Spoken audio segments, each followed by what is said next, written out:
What our approach with learning, what we wanted to say to people that learning is fun. Free your mind from the daily stresses, and that you open the mind to learning. We all learn in different ways.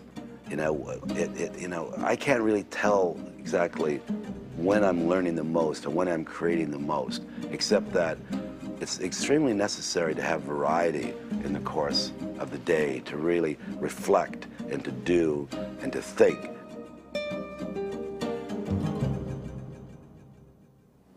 This is something that we started from scratch. We had an old factory building. We had to conceptualize what learning was about. We did tremendous studies on that. Serendipity came in. We met these sculptures in the midst of the process and said, hey, we have something that we think you would be interested in participating in. It's a very special experience that we're creating, and we think your art's special. And the whole thing came together, and I think you know, that's one of the more satisfying things is when you see different vectors all pointing, pushing in the same direction.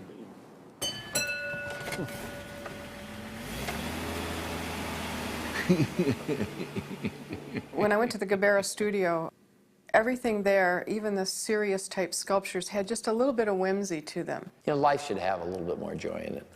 It was tongue-in-cheek, reflecting that you're serious about life, but you don't take yourself too seriously. And I loved that about the pieces. You know, if you have some art that's got a little bit of whimsy to it, that the atmosphere, it lightens people up, you know, makes them, you know, feel more comfortable with, you know, where they're going.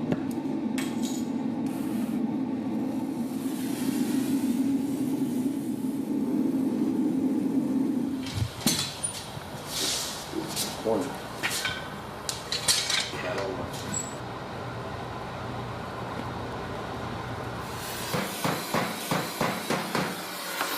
Yeah, no.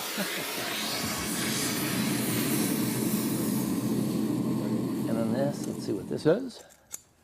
Oh, a face. The pieces that we're doing at Steelcase have kind of a story told of or they're kind of got some hidden things in them. Yeah, go a little wider. Okay, that's cool. Yeah, let's go look. Going on with what you just said, Phil, if they just stayed in the same proximity they had to one another, but if you pull them all 4 feet to the right. To me, it's a little more interesting if two of them are together and Yeah, you know, it's a they're- two and a yeah. one. One of the important things about all the little men are that they're telling a story about learning, and that's what this environment is all about. It's learning environments, and every one of these are expressing a different way of learning, and in a very rich, in an exciting way. Oh, that's what we can't do. Ooh, God. If we break this, you'll be able to see that I can't braze. Okay, here goes. You'll notice him because he's a different shape. Yeah, no, and you get here, the face actually comes. I think that's the whole thing you've talked about. People are going to all interpret differently what the characters are trying to say to you, and that's great.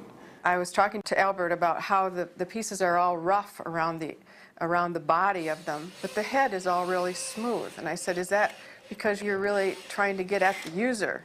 And Albert said he never thought about it. Nah, when I make the pieces, I just make them. You know, I don't really give it a lot of thought. It's kind of maybe my subconscious making it come out that way.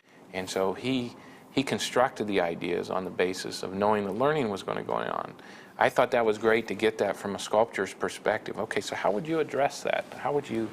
And one of the first images you see is someone on a laptop leaning against a post outside the building, just meaning that in solitude that learning still goes on, but I'm next to this building which is about learning. I thought it was just a really neat way of thinking about it. You know, I mean, there's a lot of things you can say about art and like what it's supposed to mean and this and that. Hey, I make everything here I make because I want to make it, and it's fun and I enjoy that. When I first saw the Chihuly out in Monterey, the ones that Dale had brought to a conference, I felt that it created an environment where it was safe for me to be creative, for me to think about things in kind of a way that it wasn't normal or wasn't trite or rote. You know, it wasn't just a repeat of what I'd done before. And it was absolutely breathtaking. The color, the transparency, the vibrancy of the colors. You know, glass is one of the only materials that's truly transparent, and especially of any scale. It's the transparency, it's the light itself that you're looking at when you look at glass.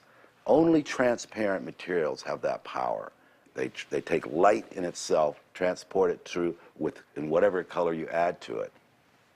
If you're in a cathedral, you know, and you're looking up at this rose window, and 300 feet away up in Chartres Cathedral, there's a little piece of red glass, you know, and the light, maybe the sun hits it, the light's coming through it. From 300 feet, you can see that 1-inch piece of red glass.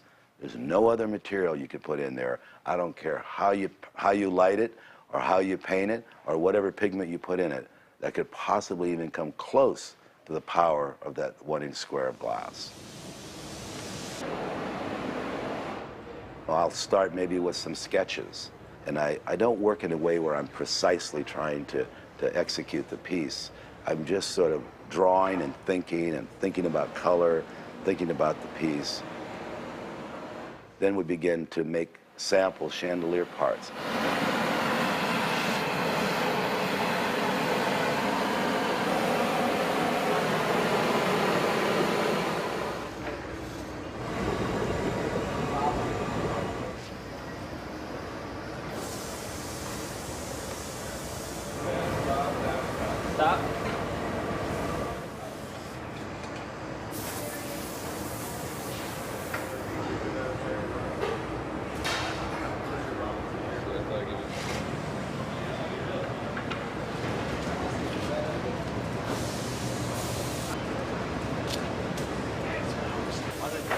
On the next piece.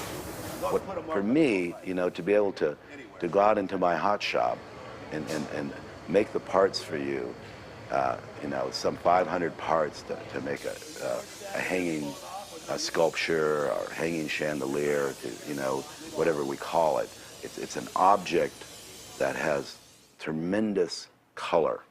You know, it's orange, it's yellow, it's red-orange. It's all these colors that become one, that hang there. And when you put that much color, that much light into something, you know, it's going to get your attention, right? You're going to look at it and go, wow. Okay. The cabling actually isn't this way now. So in fact, now we have this one and this one. And then one. And then one coming.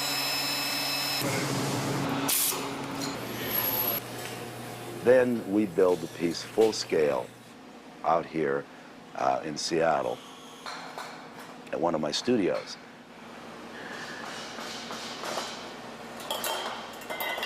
And then the client comes out and looks at the real piece. Texture that you see on the pieces, the opaques, some yellows at the top. And I much prefer to build a piece full scale. One, I get to look at it. Two, they get to look at it to see is this what, you know, and they know what they're getting. They know, and guess what? They always like the piece better than they thought they would.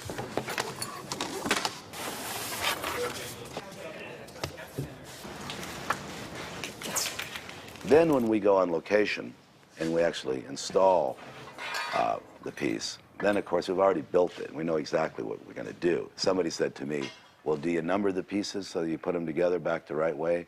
And I said, do I look like the kind of guy that would number pieces? I mean, we tried that, I think, with the very first one for a museum exhibition where we actually tried to number the pieces and put it back together. I think that lasted 2 times. Everybody was tearing their hair out and just did not work. So.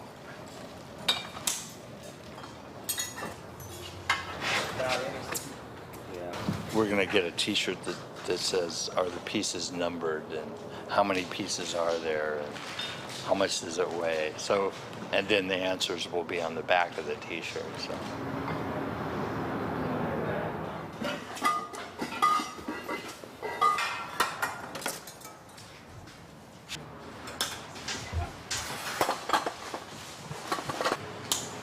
Last one.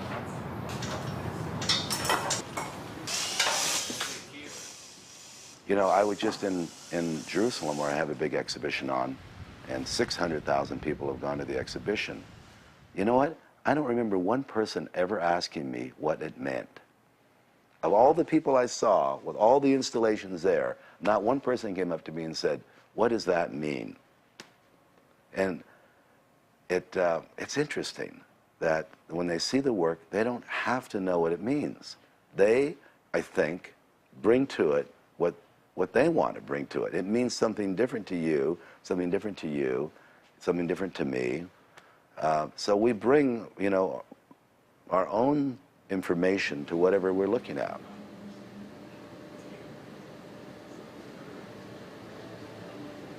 We understand that there's a relationship between architecture and furniture and technology in a very harmonious way. And the neural part of that physical space is a thing that we call community-based planning.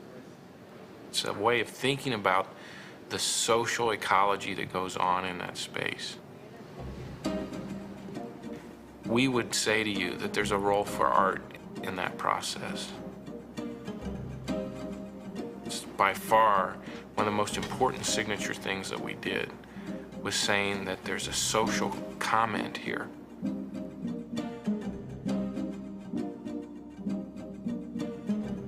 Let me give you another example. Something that's quite accepted in new buildings today is a coffee bar. And the reason is people recognize that that's a space where there's a social interaction that must be very important and profound to the way work's done. Well, we think that art has the same kind of place. You don't drink it in a literal sense, but your soul does drink it.